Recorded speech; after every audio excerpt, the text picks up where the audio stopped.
what is your closing message for Daywalker going into EFC 107 Flyweight Championship? The message is just show up, and let's put up a show for the fans, and let's see once in more, man. That's it. Before we get into this episode, we'd like to thank our partners, SofaWorks. SofaWorks are a family-owned, proudly South African quality furniture manufacturing company. What's up, everyone? Welcome back to Storytime. We're here today with Terence, Black Panther, Balelo.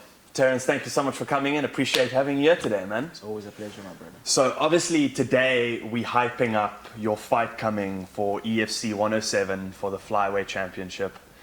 Let's go straight to that. How are you feeling right now leading up to the fight? I'm feeling great. I'm feeling great leading up to the fight. My camp has been amazing. I've visualized and manifested this moment coming, fighting for the belt. I know it's a quick one also. 3 fights in the EFC, fighting for the belt. That's dope. As they say, you talk the talk and walk the walk. There we go. So it's all about business. But other than that, I feel great, man. I feel great about this opportunity and going out there 7th September and just make history and use the platform to change lives and inspire people once I get that belt.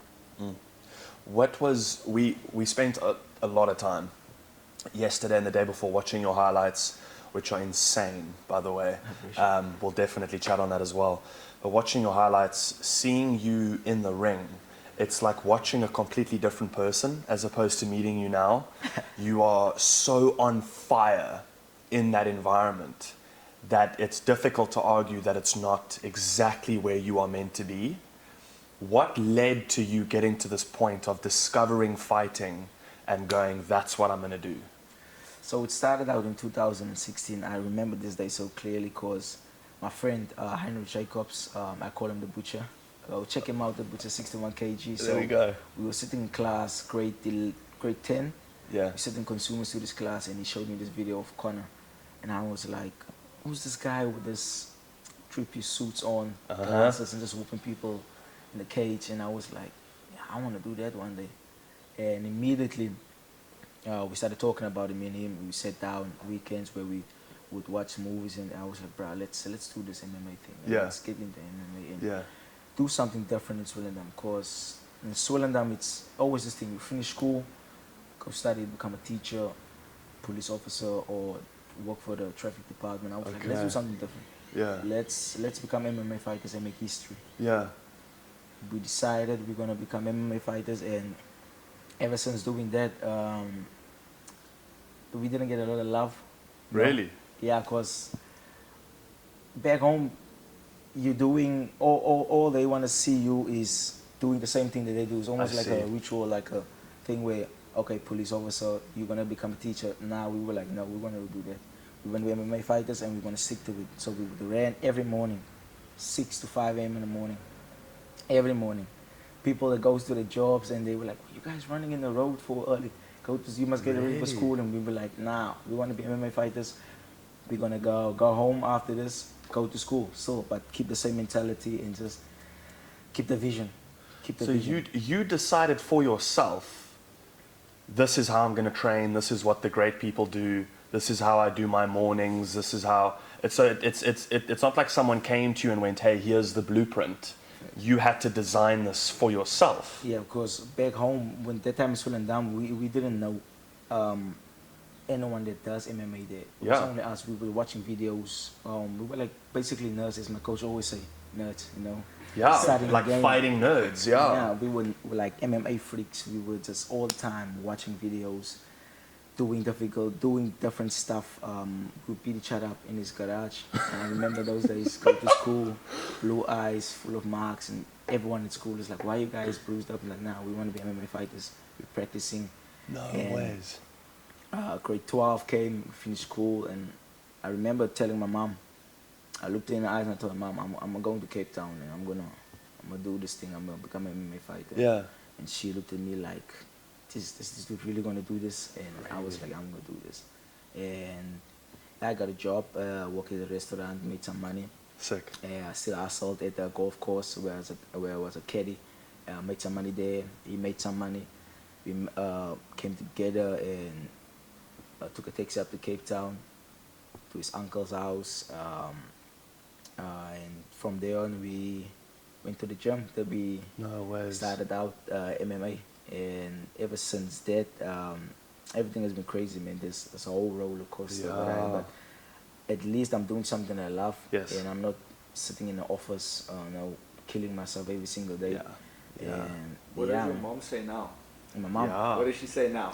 She's proud of me. She's proud of me, but they don't like to give me that. Nah, they don't like to give it to me too much. You know what I'm saying? But we love you, but we're not going to tell you too often. Yeah. So that's the love is still there. You know, the reason why actually doing this also is because of my grandma. So I want to provide a better life for them, you know, before they go. You know, they're old now, so I want to set myself up nice, you know, and it's more than just you. Yeah, do great things with the platform and change lives. Like I said, inspire and give back, and just with my performances, inspire with my performances, and If we look at like what I find quite interesting with your story is that you just decided.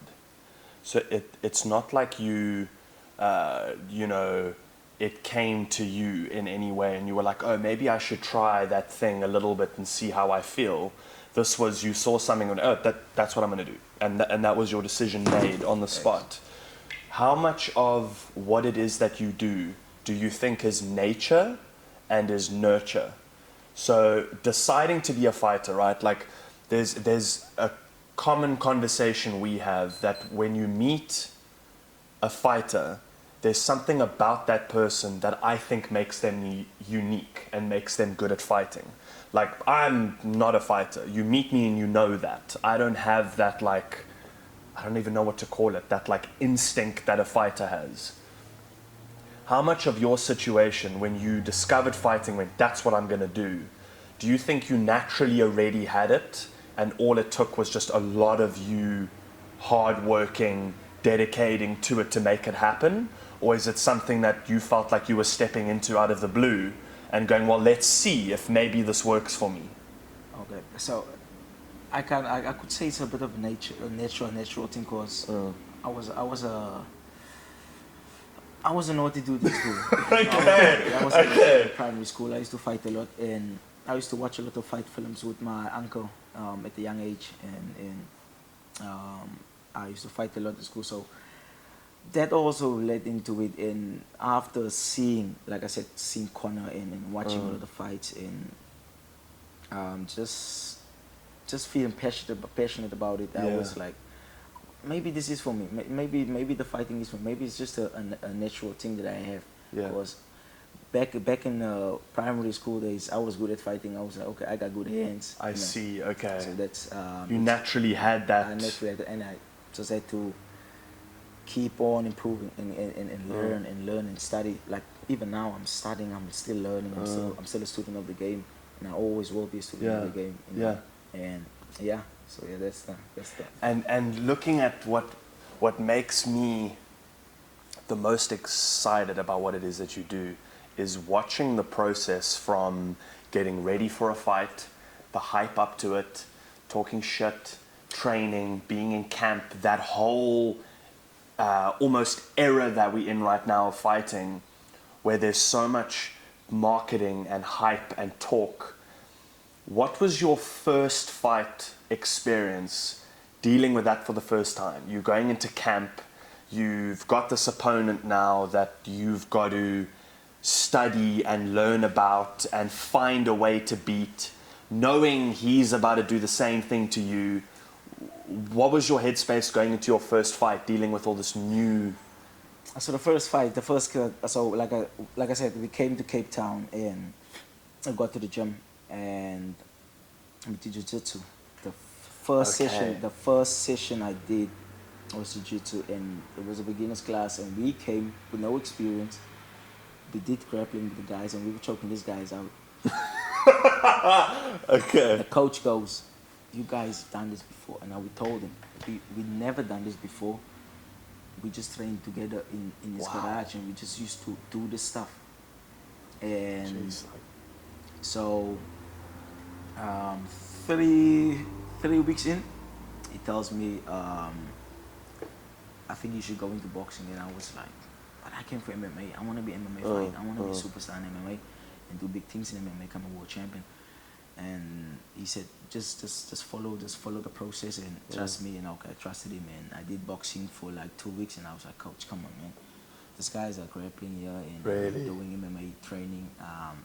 Please, I want to be an MMA fighter. Let me stick to MMA and just show you that I can really become something big in MMA. Yeah. So we said, okay, cool. Did MMA, sparring, got my ass whooped a little bit sometimes, but I just kept coming. I get better. I got better, and 2 months in, and it was like, okay, I got your fight, and I was like, no what? way, it's 2 months in already. Yes, and it's like, I got your fight, and I was like, coach, you got me a fight. What you mean you got me a fight? I was like, you fighting? Are you fighting? Yes or no? I was like, okay, cool, I'll take the fight. Immediately, everything changed. I had to do sprints every time, long runs, up the sparring. Now it's all the extra stuff. All the extra work, putting all the extra work in, and fight camp was done. I remember I had to cut weight also. I've never cut weight in my life. Drinking a lot of water. Just drinking a lot of water. Yeah, welcome to that side, peeing a lot, and I'm just losing weight. I'm getting skinny, but I was excited also, man, because that's where I fell in love with the weight cut process. Like when I cut weight, I just feel something that fuels me. Really? That it fuels me, and it takes me to this place, man. I can't explain that place. It's just it's a wonderful place. I know it's hard on the body. Yeah. I feel comfortable there. I enjoy it. I enjoy the weight cut process. We interrupt this episode to thank our sponsor, Frankly's. Like all good stories, Frankly's started with two best mates who saw the need for something more fun within underwear. With iconic prints and designs, you too can color your day with bright, funky, patterned underwear. Use code Frankly's Matching to get 20% off all underwear. We interrupt this episode to thank our sponsor, Truth Coffee Roasting.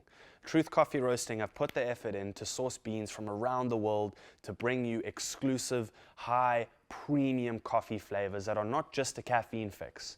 They keep me going, they keep the team at Storytime going, and now they can keep you going too. Use your exclusive Storytime code and get 10% off all premium coffees. Thank you, Truth. Is it the constant dedication that puts you in a headspace that you kind of find your groove with it? Is that the attraction for you? Yes, that discipline to staying and like a flow state almost. Yeah. Yes, sir. Yes, People, sir. I've never experienced that, and you guys, the fighters always talk about it. What being in that headspace it's of just like your body just does what it needs to do without you thinking.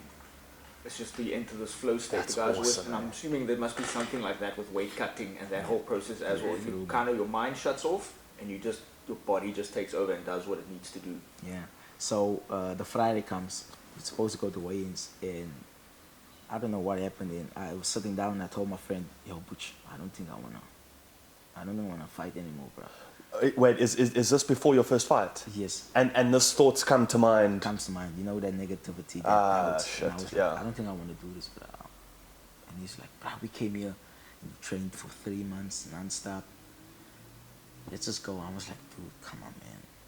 I don't want to do this. Yeah.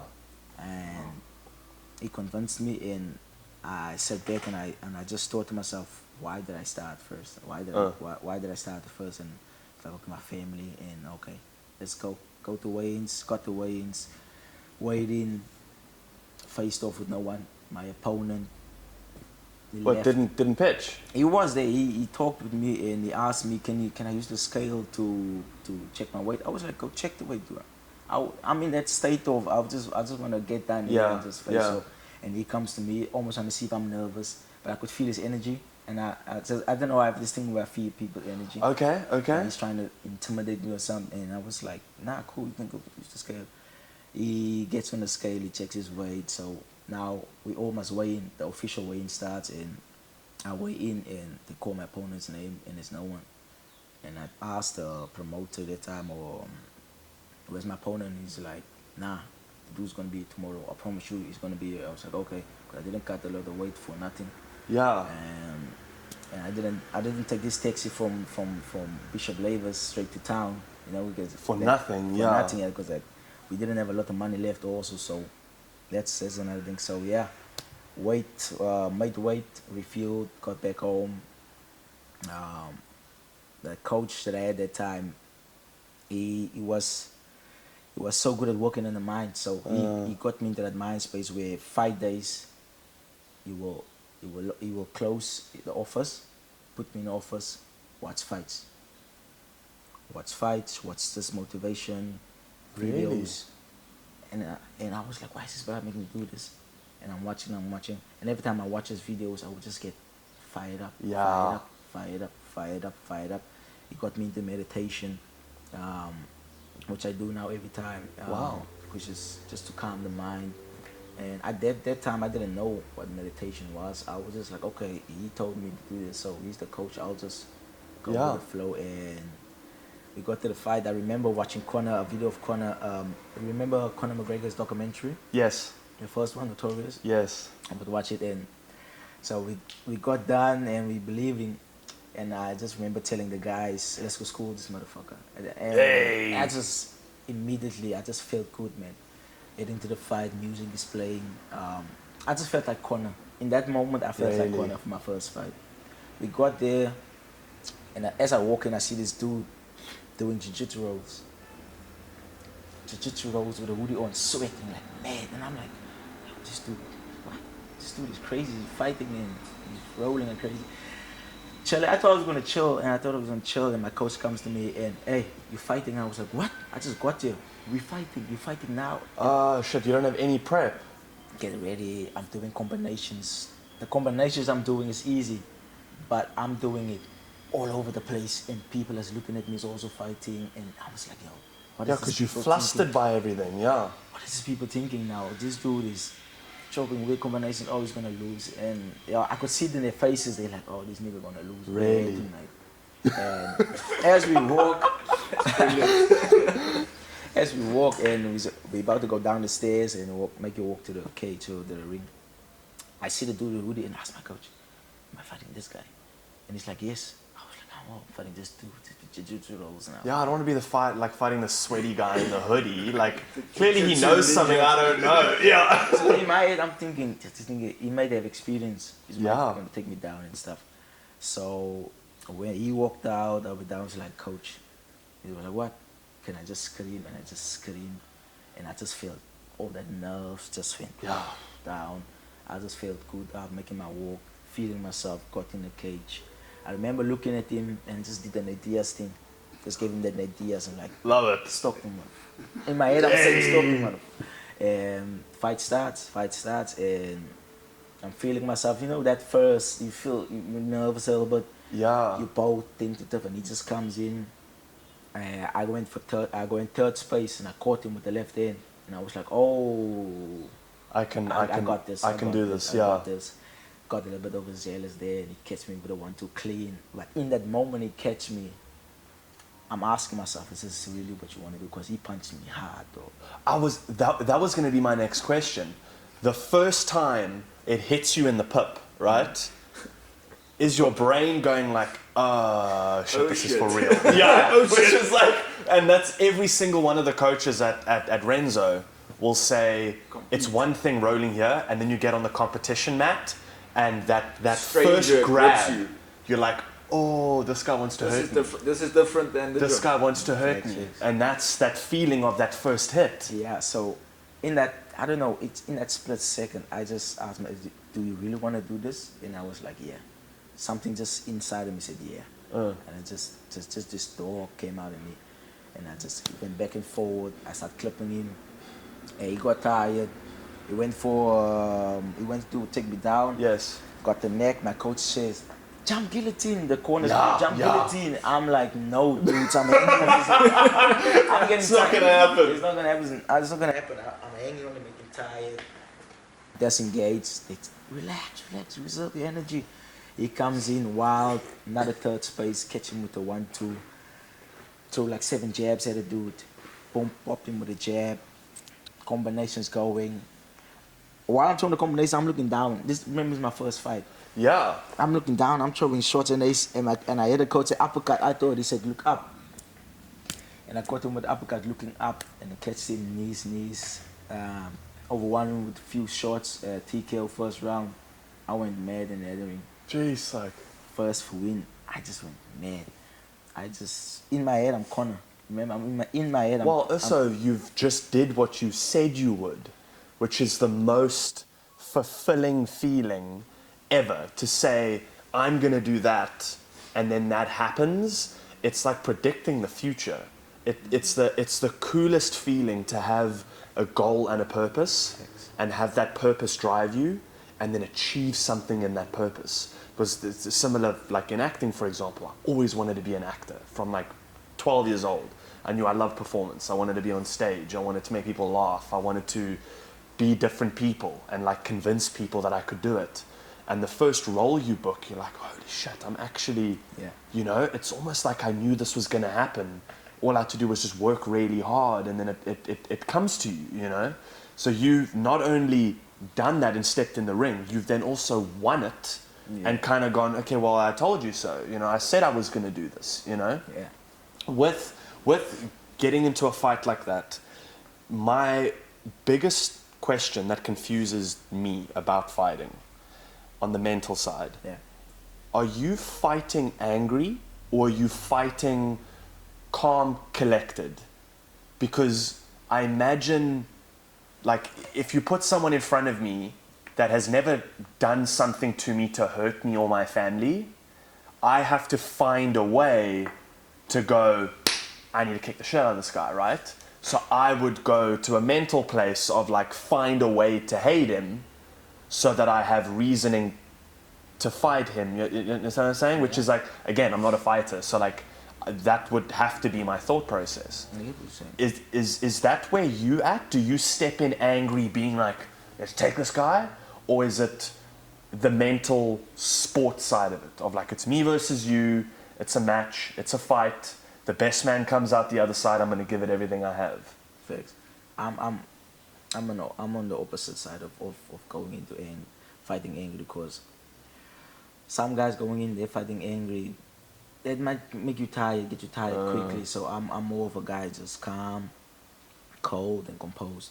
I think old school used to be very, like the old UFC days and the old when it was still cage fighting. I think those guys used to go in very angry. Yeah. Like now when it's become so much more of a mainstream sport, and like you've got guys like Terence, and like they're not fighters anymore, they're athletes, like professional athletes. There we go. And I think that shift has come now after a while, where I think more people are like, what Terence now is like, they're fighting more composed, because there's a lot of the mental side. They're realizing, you, like you said now, you get tired very quickly when you're angry, you get emotional, you make mistakes, whereas now guys are realizing it, and they've got mental coaches, now they're going much more into it with cool, calm, collected mindsets. Yeah. But I think back in there, but I mean, still today, I think you get guys that are like, I need to fight angry, otherwise I can't You fight. get some guys that still fight angry, and they get the job done sometimes, Yeah.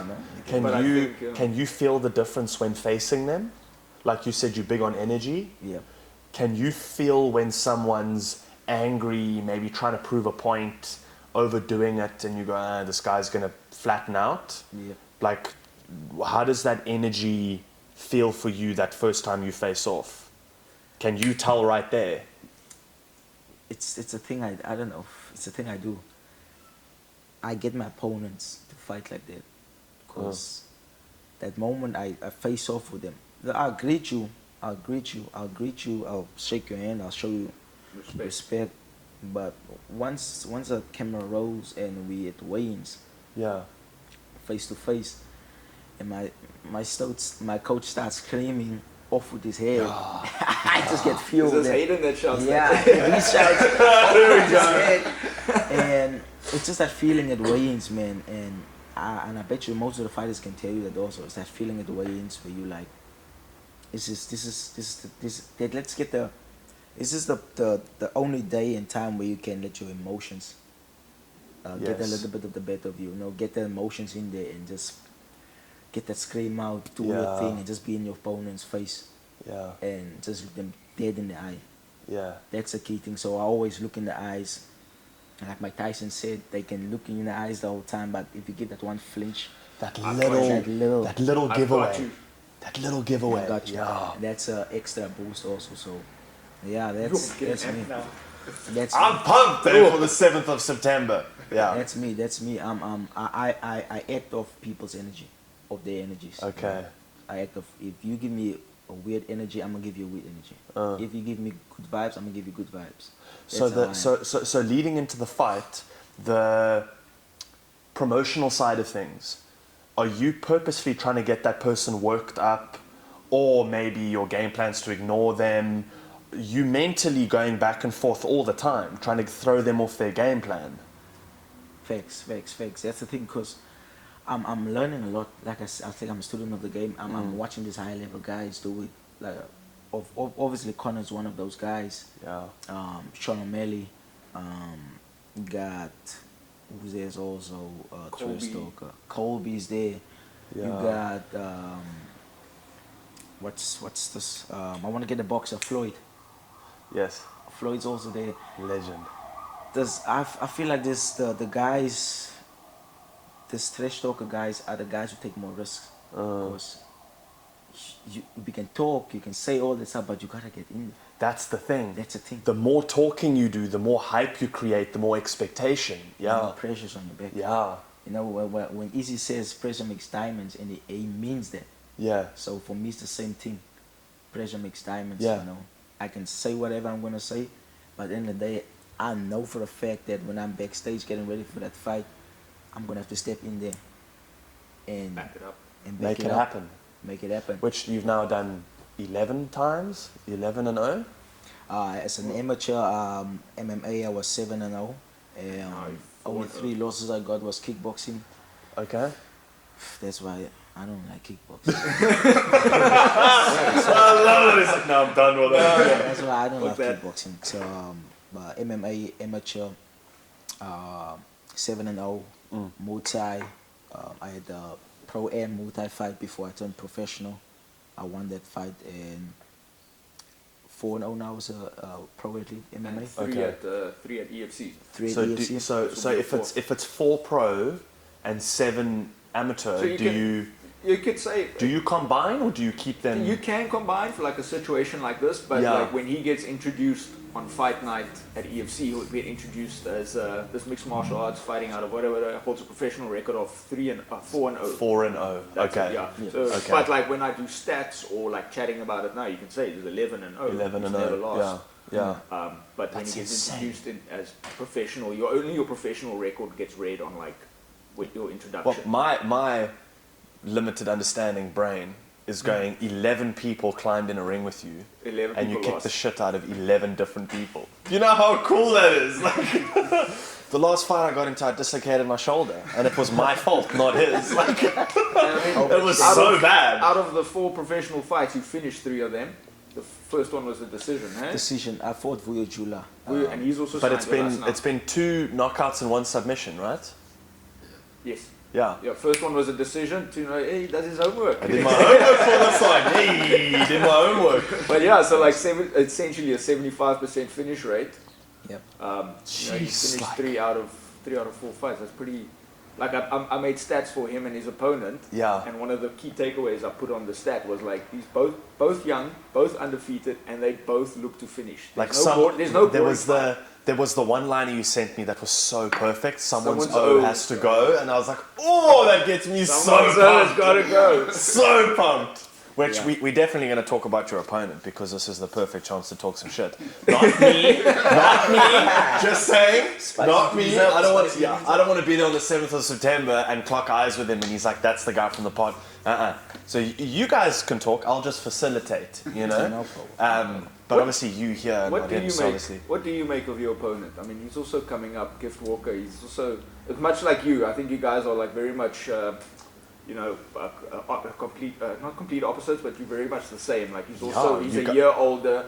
I think you're an inch taller, or you're like 5'7", 5'9", 5'6". He's 5'7", 5'6". Both undefeated. 5'6". Both he's 4-0. You're 3-0. Like there's not a lot separating the two of them. Yeah. Like this is literally the next generation of African MMA flyweights. This is the next generation. We're witnessing the next like coming of age here.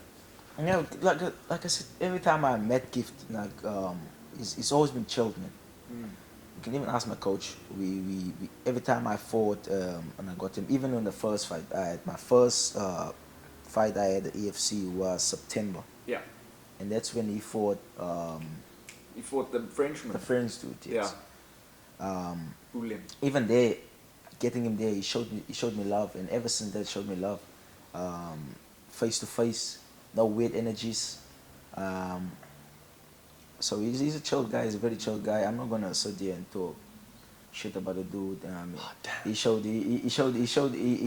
respect, you know. But I think, like I said, whatever energy he gives me, I'm gonna give him. But do you think I'm gonna play devil's advocate? Do you think the chill is like a game plan? Nah, I know it's a game plan. Is it? I know it's a game plan. And then because then you chill, and then you get to the weigh-in, and he suddenly steps he's it up. not chill. And No, he's like, you know, and then you're like, okay, and then it throws you off, you know. Do you think that could be something that he's busy doing? Maybe, maybe not. Maybe. If the thing is this, when it comes to weigh-ins, face-off, 6th September, I'm gonna be in his face. He's gonna be in my face. I'm gonna let him know, like, nigga, I'm here to fight, dude. Yeah. I'm here to take this belt, and I'm gonna do whatever it takes to take this belt, man. I'm leaving a piece of myself in that cage, September 7th. I'm prepared to die in that cage, and I'm gonna let him know that, I'm prepared to die, but I'm prepared to kill as well. So, kill or be killed, man. Straight up. I'm so hyped for this. I'm so excited. That's me. I have to be like that because I can go in there and not show up, you know, and he can beat the shit out of me. Nah, I'm not about that. You're gonna have to kill me. Yeah. That's me. I'm prepared to die. You're gonna have to kill me if you wanna beat me. I'm too stubborn to give up. That's just this thing about me. Yeah. I hate people that give up. Yeah. You know. Yeah. Ready to go out of my shield. Yeah. That's me. But and you can see it in your highlights as well. We were watching one or two of your fights last night, and what's great about you as a fighter, from my opinion, is that you can take just as hard as you can give. Because in a lot of your fights, the Oaks clock you. There was one or two of your fights where the guy would catch you with a right hand, and it's solid, and you stayed standing. And I was like, that would scare the shit out of me. If I was in a ring and I hit you as hard as I can and you don't go down, suddenly mentally I'm going, jeez, what if I can't hit harder, so like what else is there to throw at you, you know? There was your highlight, we were talking about it just before you came in, your highlight where the guy throws like a left haymaker and you'd stood out. Against the fence, I think it was. Against the fence. Oh, you'd stood out to dodge the hand and just caught him so perfectly over the shoulder. Yeah, it was just beautiful to see. It got me hyped this morning. Yeah. Yeah. That was the first fight. That was the first fight in EFC. Against Fuyo, eh? No, No, that was against the God knows who. God knows. I was the first fight, and I was checking how first fight in EFC, fighting the first. I was like fighting first. Also, I was like, okay, and I'm walking out first also. So I was like, everything is just First. But I felt good. I felt good warming up. I remember looking up into the ceiling, hyping myself up, and I just felt good, man. I was just like, nah, I'm gonna get this job done. And I went out there. He caught me with that. The thing is this: they wake me up with these shots, man. It's like every time I get caught with a big shot, I just wake up. Yeah. Some fighters have said that they need to take a punch, or it's like once they get in there and they almost feel like too chilled, and then once they get clocked, they're like, okay, wait, this is real. I'm in it now. I'm awake now. Let's go. Yeah. A lot of guys, it's to their detriment, but a lot of guys are like that. They need to get in there. 100%. You see, like Justin Gaethje, Michael Chandler, those like once you hit them, you see like it's almost like their eyes wave light count up. starts to. Their eyes light up. They're like, here we go. Same with like Nate Diaz. When Nate Diaz sees blood, he's like, oh, This is what I'm supposed to be I'm doing. fighting, and then he starts going. And you're like, what was the first 2 rounds before the blood? Yeah. So same for you. Get the hit, wake up. Yeah, but smack I don't. It's like I don't really. It's not like I want them to punch me to wake up. No, for sure. Yeah. It's just like in that moment that shot is landed. It was an error from my side. Okay, they caught me. Okay, now I know. You gotta wake up. Otherwise, this guy's gonna do He's gonna keep catching you. Keep catching me. So that's why I'm more into movement. That's why I always work on my head movement. Just be fluent in there. Yeah. See everything, laser focus, same face expression. Don't go. I'm not, when they hit me, I don't go. I'm just chill. See, I would do that every time. I'm just chill, dude. Yeah, I took Do my you, hands, do you, bro. do you have to train that? It's like the blink as well. Do you like train to get rid of that? Or Poker face. Just say poker face. Even though the shot hurts you, you just say poker. Because the moment your opponent sees that, just that confidence comes and they're going to keep on coming forward. Keep on coming forward. Keep driving it, But if they see, like you said, if I hit you with everything I got and you still standing and you just shake it off, you go, oh shit, you start panicking. Meanwhile, in his head, he's like, oh shit, dude just rocked me. But he's got to keep that poker face, and then you start going. Game. It's so mental. It's such a mental game. Such a mental game. EFC 107 Flyweight Championship, Black Panther versus Daywalker. Prediction. TKO, third round. Okay. But I'm down for 25 minutes of war. It's 5 rounds. That's cool. Yeah, 5 round. No, I'm down for a bloody fight. I'm down to get cut. Whole way through. I'm down to cut him, and I'm down to just go out there and make sure that I left it all in there and get my hand raised and bring that belt back to Cape Town and just show it off to the kids, man. At Good Wrestling Club, kids back home in Suriname, you know. Show people and kids that's trying to work their way up that anything and everything is possible, man. I was a 16-year-old kid back then. Sitting in class, writing schoolwork off the board, and I would write hashtag EFC Flyweight Champion, hashtag UFC Flyweight Champion. Really? And I would always sit, even till now, I would do interviews with myself. Even before this interview, I was sitting and think you throw the questions, you ask me the questions, I would do stuff like that and visualize myself getting my hand raised every single time. September 7th, so I'm playing that out in my head every time. Yeah. I'm manifesting it, and when it happens 7th September, I'm gonna let them know that, hey, guys, I said it. And the law of attraction is real. Yeah. The law of attraction is real, and whatever you have in your mind, say it and speak it to existence, and put in the work for it, because my confidence comes from my hard work that I put in. Yeah. Comes from the sacrifices I make and just that non-stop grind, man. And work ethic. So that's where I get my confidence from. You know, I can talk as much as I want. I can say a lot of things, but when I'm in that cage under those bright lights, which is a true test of your character, I perform and I shine. And do you have what do you think he's going to bring forward? To be honest with you, he's a gamer. He's going to have his family there. He's going to have his girlfriend there. He's going to have all his people there. It's a title fight. You know, his whole family's going to be there. He's going to come out and to really put on the show for his family and trying to get me out there as well. But I'm a stubborn dude, like I told you. I'm too stubborn to give up, man. I don't care if I have to stand in the middle of that cage and just stand and bang with him the whole time, dog. Do you think that's what he's gonna want? Nah, is he coming for a standing game? He's a gamer. But maybe maybe no. Maybe I'll ask him. I'll ask him at the weigh-ins. I love that. Just ask him. I'll ask him. Are you coming to bang or what are you gonna do? Are you gonna run around for 5 minutes? What do you think for 25 minutes? It's MMA at the end of the day. Yeah. MMA at the end of the day. He's got the grappling. He's more into jiu-jitsu. Okay. I'm more into wrestling. Yeah. But anti-jiu-jitsu. I wouldn't say that. Submission grappling. I'm more into that, you know. Okay. So we mix it up. Like I said, we does it all. Yeah. We do the boxing.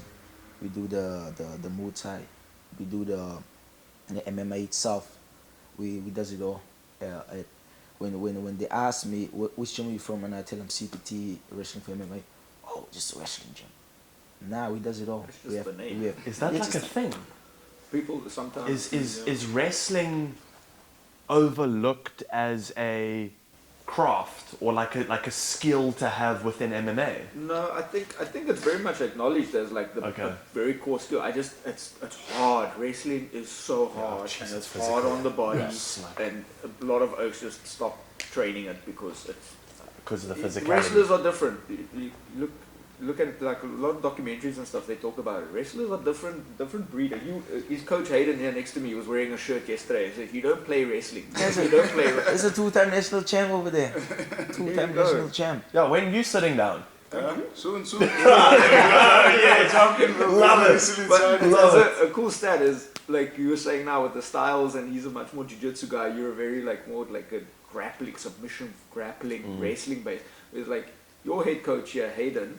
Wrestling pedigree, wrestler through and through.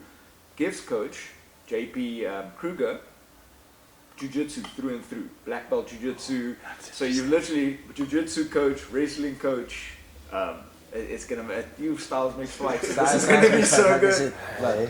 But I could see it going into a stand and bang, almost like Kobe versus Usman, the first one. Both wrestlers. But just decided to stand and bang. We're gonna waste energy. Take each other down. I'm gonna defend. He's gonna defend. Let's just stand and bang. Just give people a show, man, and see once and more. Talking about Usman, did I read correctly that you said Usman is one of your people like your hero, like a hero idol? Yeah, Usman is one of the guys that I look up to, man. Just in terms of his mindset. I love Usman's mindset, and most of the things I do, fight week. It's because of Usman. It was almost like I'm trying to emulate. Yeah, what it is that he does. The way he warms up and just it's different, man, and it gets me fueled. It just makes me feel nice. Yeah. You know, especially the morning when you wake up on fight day. I learned that from him, blowing out your lungs, which most of the fighters don't do. What's that? What is? So you cut weight, right? Yeah. And you wake up the next day. So we blow our lungs in the evening as well, no? So after weigh-ins, the evening, we blow our lungs. It's just to, how can I say, to open up the lungs. So you can, when you get to a fight and you warm up, you get that burn feeling still in your Oh, I see. Okay. Okay, So what is blowing up the lungs? I think it's more with the altitude from us being at sea level here and competing out in Joburg or Pretoria. The altitude is higher there, so we need to go up in advance. Like you'll check with the rugby and soccer guys, they spend a week beforehand. Just so what we do, because time is short, we blow the lungs quite often, so the white blood cells can recoup and get back into the body. So you pushing physically? We push hard when we go to Joburg. It's not easy for us to go fight there, because the guys struggle a lot. So. We try to spend as much time as we can before the fight day, but like I say, we train for the 35-minute fight, not the 25. There you go. So we got a 10 minutes extra in the tank after that. That 10 minutes extra is for Zulu Boy. Hey, here we go. That was my question. I was about to say we have to go into this. So on you bringing him up, once this train decides to fuck off, on you bringing that up. Getting ready for the 7th of September, we plotting for the vlogging and the filming and the names and hyping it and what media we put up before and after, and we really want to put a lot of effort into this. So Dylan has been on the show. He's the art director for the EFC. Sends me a link to something happening on Instagram. It was Instagram, yeah. And I go in.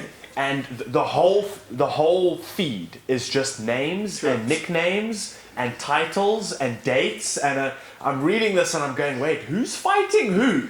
Because there's this Zulu guy that keeps commenting saying he's going to beat everyone, but he's not fighting. And he's a bantamweight champion. He's not even the flyweight He's not even in the same division.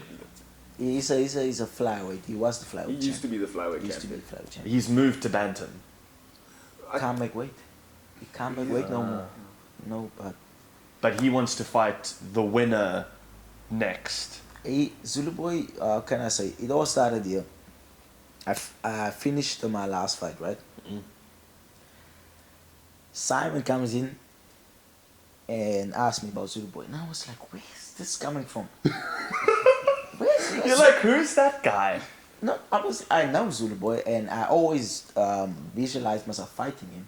Okay. Zulu's a legend, dude. Okay. He was the inaugural flyweight champion. So this wasn't like out of the blue. No, he's just like, he stepped away for a bit, missed weight a lot, then he lost the title fight, then he won the title fight, then he like missed weight again, you know, that kind of thing. And then he came in short notice in the last card because the title challenger fell off the card, and he stepped in on a week's notice for the bantamweight title.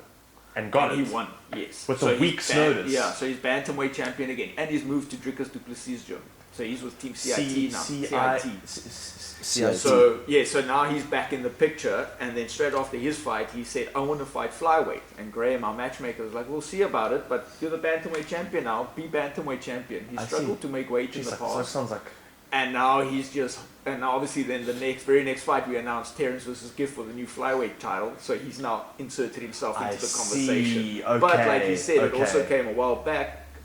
Being flyweight, Simon did plant the seed there of a possibility of fighting Zulu one day. And again, that will be all generation, because Zulu was, like I said, he's the inaugural flyweight That's a great champion. fight.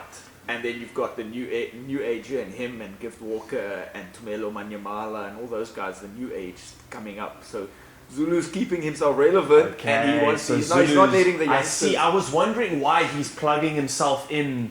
I see the link now. Okay. Yeah. So Simon asked me with the Zulu Boy questions, and I was like, okay, cool. No, because my mindset was on the Brazilian Magno Alves.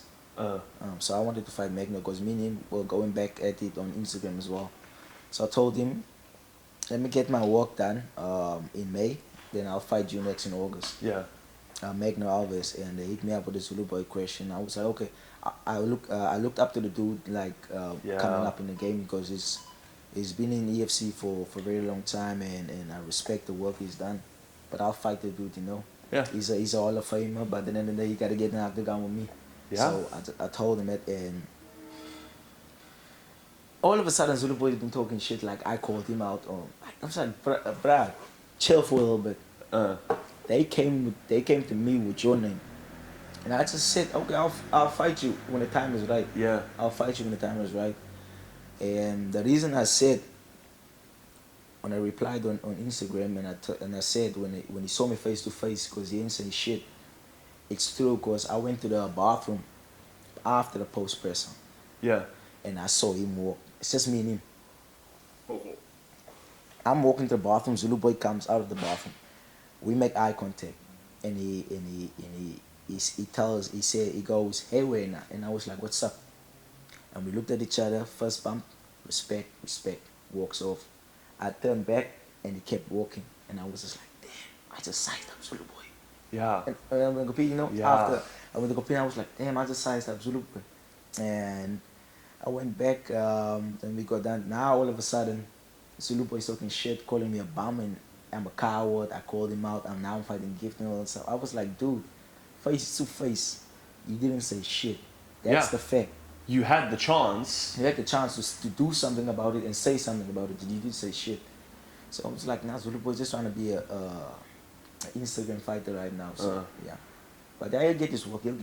After I get his job done, we'll see. Maybe December, defend the belt against him.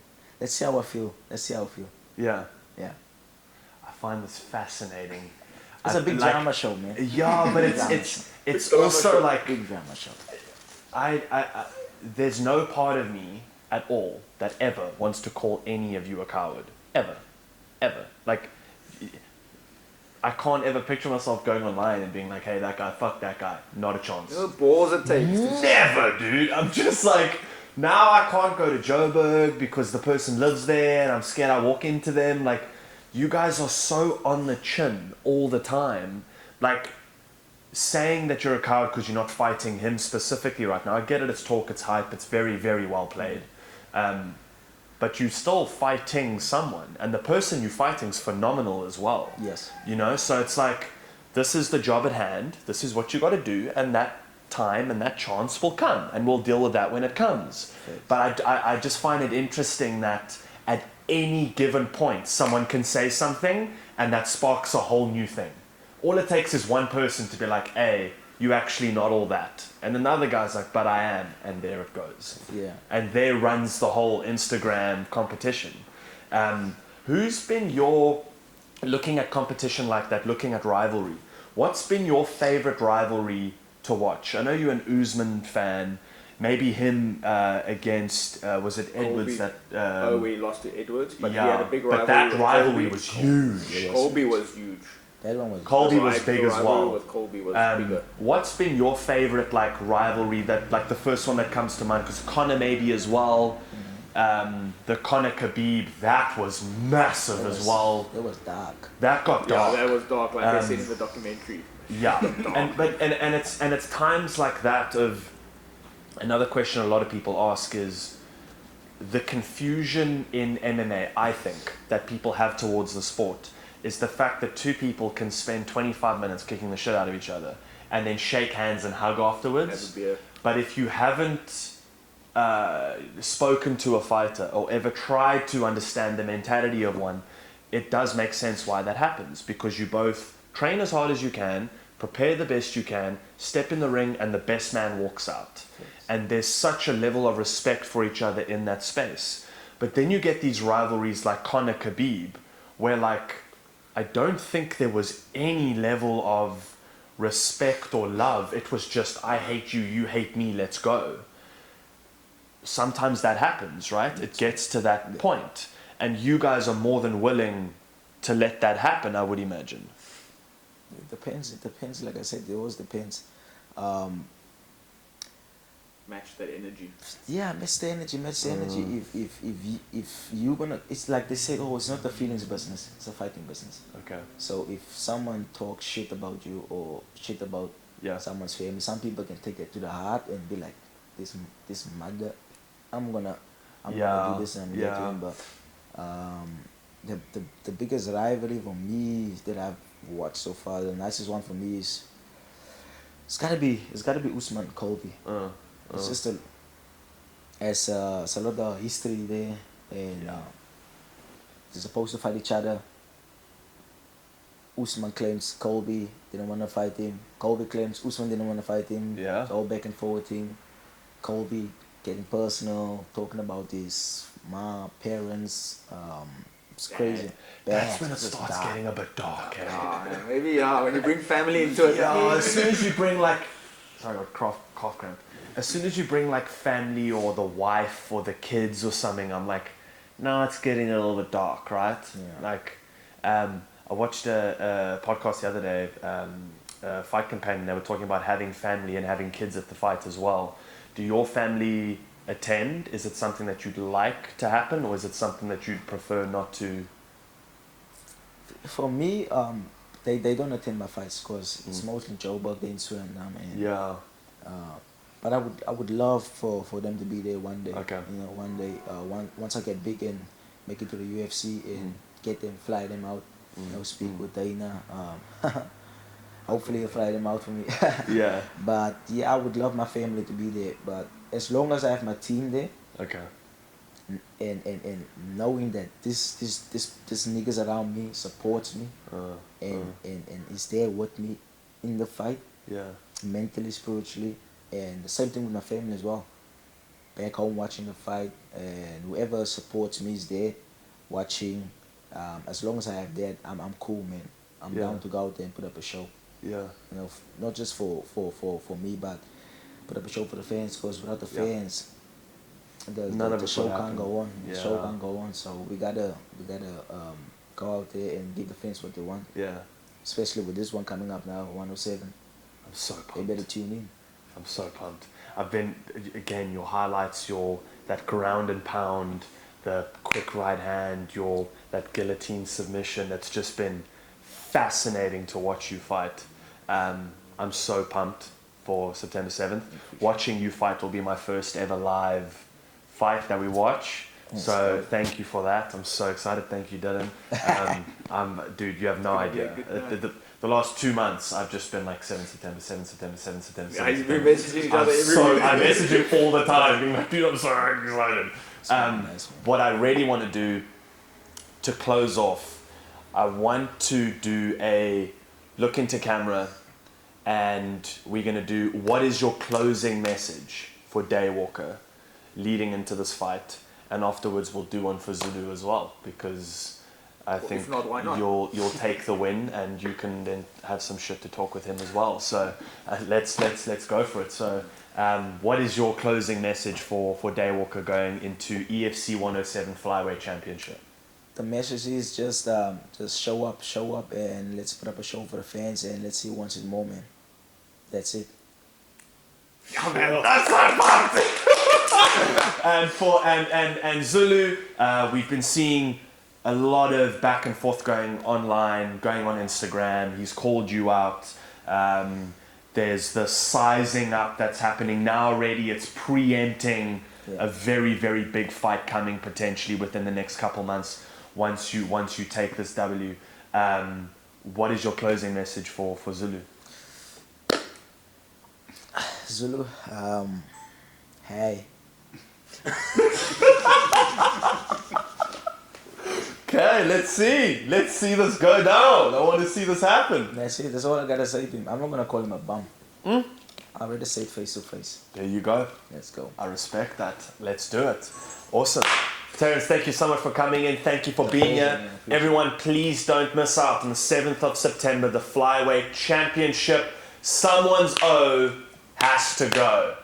Terence, thank you so much. Excited to see you do this, man. Thank you so much for coming in. You're a champion, man. Thank you, coach. Thank you for being here. Thank you, Dylan. Let's do this, dude. Down to you, man. Thank you. Yes, We'll man. fight for this, bro. Let's get it. Oh, well done. Good to have you in, man. You champion. No, that was really smooth. Well done, dude. Well done. I just want. Yeah, both rolling. And I'm recording as well. Yes. Yeah, there's strong coffee, yeah? How's your coffee, Ron? You sure? Yeah, it's cool. I love that you took the blanket, by the way. You're the first guest that sat with a blanket. Yes, yes. I'm different. What is this, bro?